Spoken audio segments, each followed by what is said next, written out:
pesar de todo, en mi infancia vi cosas muy duras en mi casa. Veía cómo mi papá venía ebrio y venía a hacerle problema a mi mamá, y eso a mí me marcó demasiado. Yo solamente me metía en mi cuarto, me tapaba toda y comenzaba a hablar con Dios sin saber que estaba hablando con el Señor. Decía, Señor, calma las cosas. Y el Señor me escuchaba y paraba las discusiones, y eso a mí me marcó mucho. A pesar de que teníamos todo, nunca le faltó nada.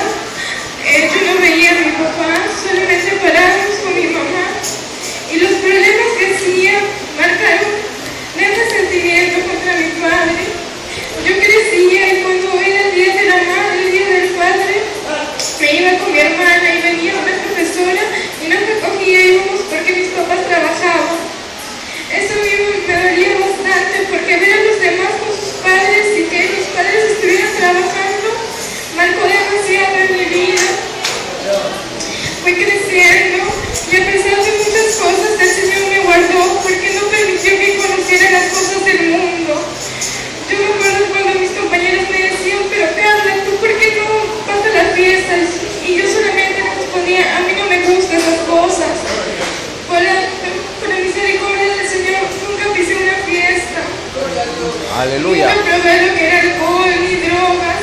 Hasta cuando estaba en la secundaria me decían, Carla, nunca te hemos escuchado hablar lisuras o que te expresas mal de alguien. Yo le decía, es que a mí no me salen esas cosas, yo no puedo.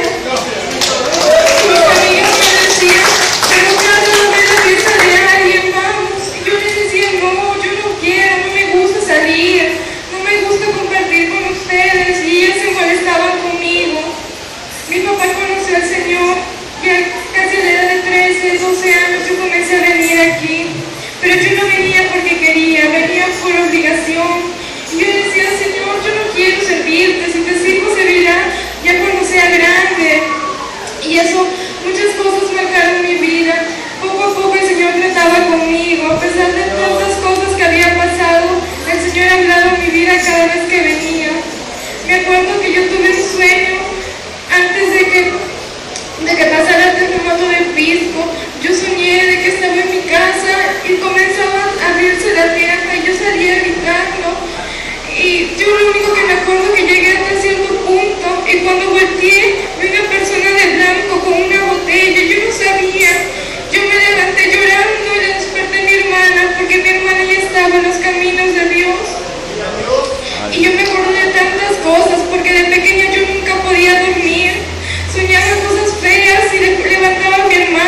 Dios me